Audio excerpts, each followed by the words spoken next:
Spring is definitely in the air here at Notre Dame outside the Goog. Notre Dame Stadium behind us. Brian Kelly back at the podium today. Notre Dame back at practice for the first time in more than a week. Their fourth practice of the spring.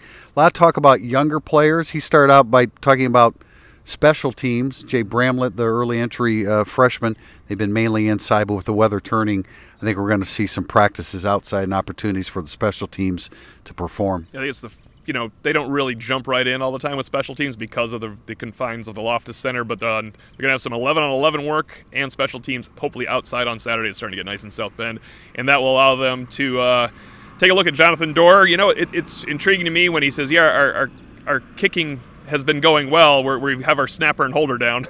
they really haven't done a lot of work with the kicker yet, but practice number 4 is number 2 in pads. That's why they haven't done 11-on-11, haven't done nickel, so they're about to ease into it at this point, or about to really get going at this point. Right, we'll have an opportunity from here on out pretty much to see every practice, but as I said, a lot of talk about the younger guys, the running back core. Clearly, Jafar Armstrong and Tony Jones Jr. at the forefront of that. Kyron Williams was the third name mentioned. Jameer Smith was fourth. Sebo Flemister's had a bit of an injury, so he's coming back from that. But that is, I continue to hear, and we all did today, the positive signs about Tony Jones Jr.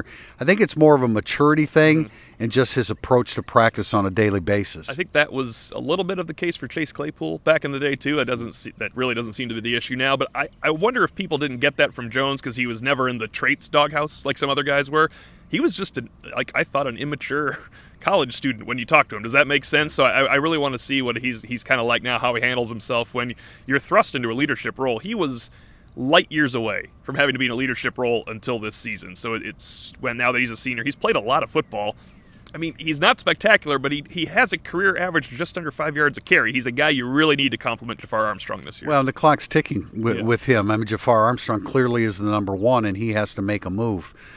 You asked about defensive line, and it sounds like Jacob Lacey. Once again, we hear Jacob Lacey's name, come to the forefront. He's getting a lot of reps.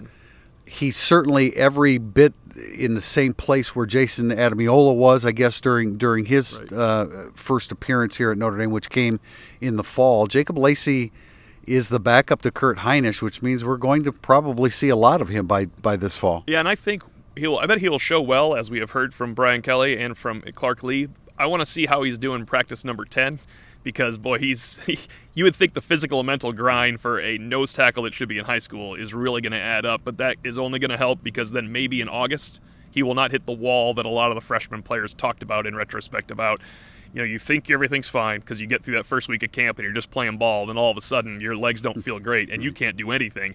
I can't imagine Jacob Lacey's legs are going to feel great as spring practice goes on. Jumping back to the offensive side at receiver, Brian Kelly asked about receiver. Naturally, Claypool, Chris Fink at the forefront.